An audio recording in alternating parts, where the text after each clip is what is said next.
In the sea of shifting sands that was Tatooine, I found myself a Jedi once more, but forever marked by the shadow of my fall.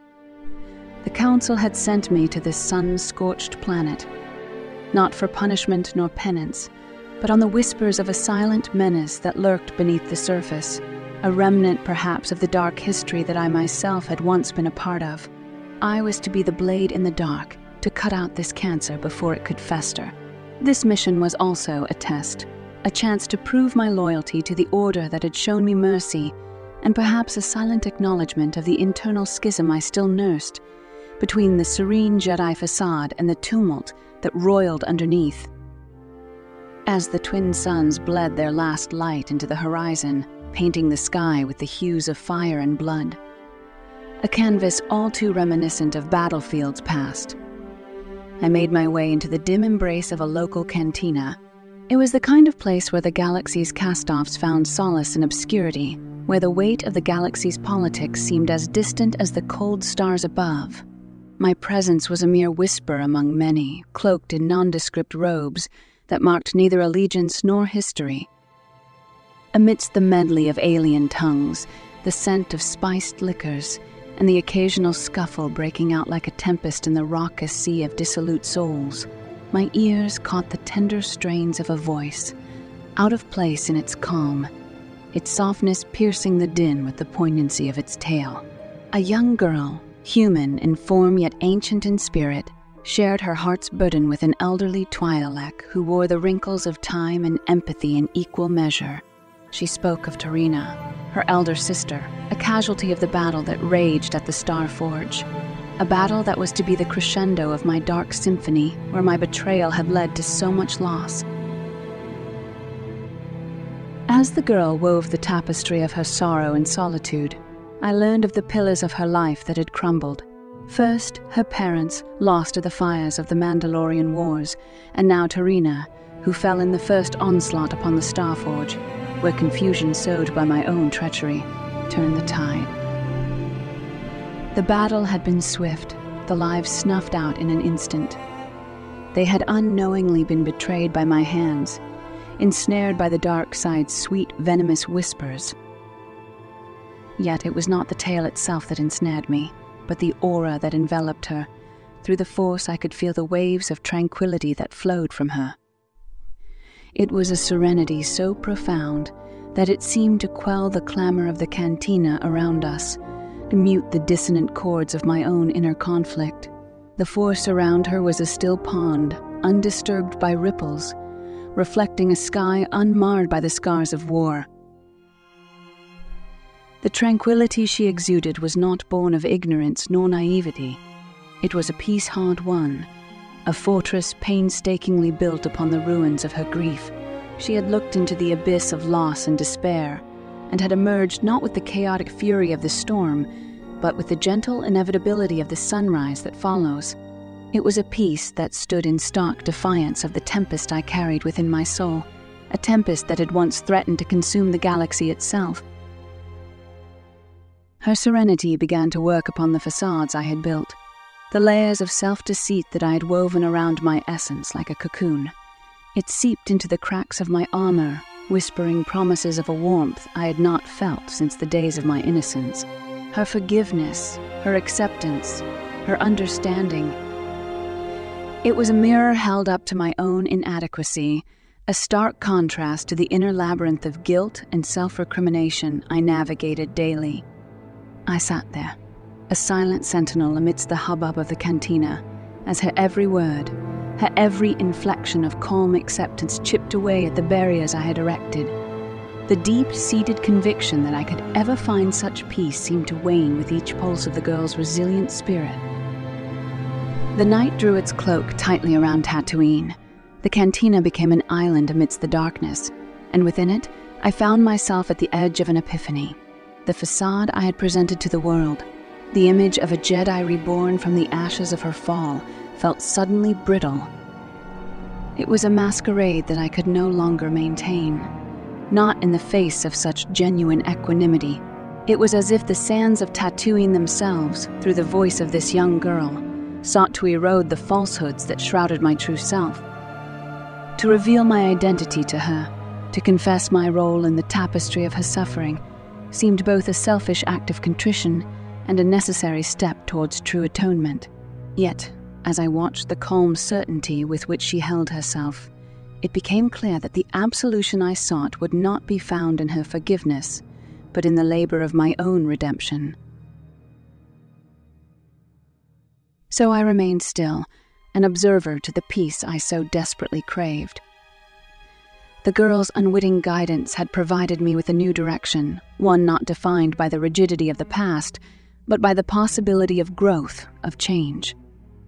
The girl had shown me, without ever knowing, that the path to inner peace was not a road paved by others, but a trail to be blazed anew with each difficult step forward.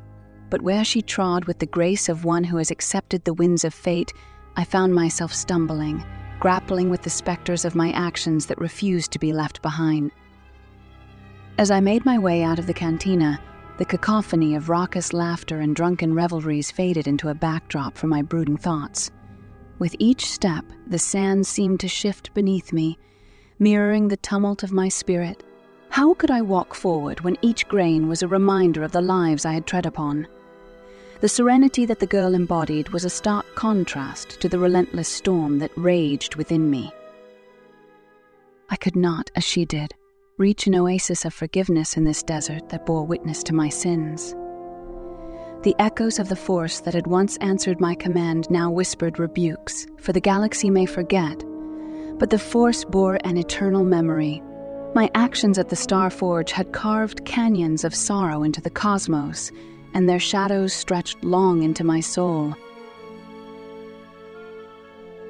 As the twin suns of Tatooine sank below the horizon, a cloak of darkness enveloped the land, mirroring the shroud I felt draped over my own essence. There was no escape from the night. It was in the darkness that my demons danced most fervently, untempered by the light of day or the warmth of the twin suns. The girl's words haunted me, not as a spectre of vengeance, but as a portrait of what I could not yet be. Her forgiveness was a reminder of the absolution that lay out of reach, a horizon ever distant no matter how fervently I chased the dawn. That night, as I lay upon the cold sands, the stars overhead bore silent testament to the solitude of my penance. The vastness of the galaxy stretched above me, each star a reminder of the light I had once been, a light now dimmed by the shadow of my fall from grace. This is the burden I carry, the weight of knowing that while the galaxy moves on, the ripples of my past traverse its infinite expanse, touching lives and shaping destinies in ways I can never fully comprehend. My path to redemption is a lonely vigil, a constant battle not with the darkness without, but the darkness within. The desert of Tatooine is a place of extremes, of blistering days and freezing nights, and in its unforgiving embrace, I find a kindred spirit. For in the harshness of its climbs, I see the reflection of my own journey, harsh, relentless, and solitary, a journey without end, a penance without reprieve, where the promise of forgiveness is but a mirage on the horizon, forever elusive, forever beyond reach.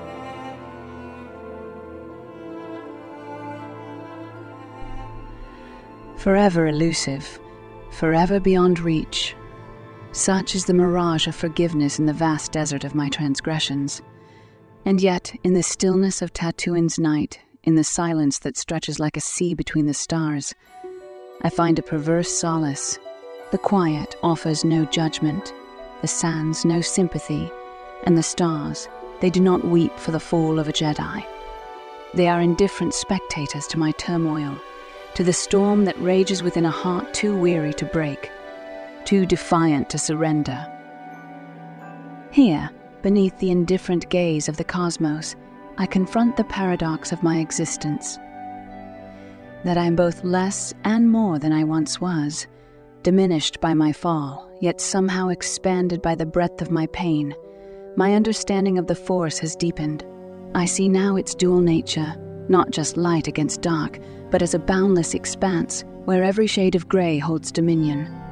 The Force does not seek to comfort. It seeks to challenge, to grow, to evolve, and so must I. In this ocean of stars, I am adrift, a vessel for the force, yet without direction. The paths before me are obscured, not by the darkness of space, but by the shadow of my own making. Each day is a journey upon this celestial sea, each night a sojourn in the wilderness of my own making. The twin suns rise and set, indifferent to the plight of one who stands at the precipice of redemption, yet finds herself unable to take the leap. What cruel twist of fate is this, that I am to be both my own jailer and the architect of my liberation? That the very force which I sought to control, which I used and was used by, is the key to my chains and the map to my freedom. It is a labyrinth of mirrors, each reflection a facet of myself. Jedi, Sith, hero, villain, savior, destroyer, all are me, and I am all. The girl's serenity, so alien to my tumultuous soul, remains a beacon. Yet, it is not a beacon that beckons me to safe harbor, but one that challenges me to brave the treacherous waters of self-forgiveness. How do I navigate this uncharted expanse when my compass is broken, when my stars have dimmed? I have no answer. The force is silent, the future uncertain. I am Bastila Shan, a name once spoken with reverence, now a whisper of caution, a tale of hubris. I am the echo of choices made, a shadow among shadows on this barren world. My journey does not end here, among the dunes and stars.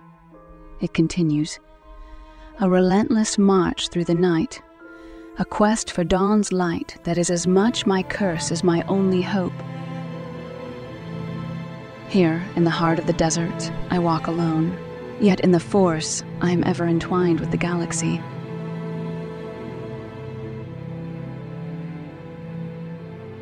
May the force be with you.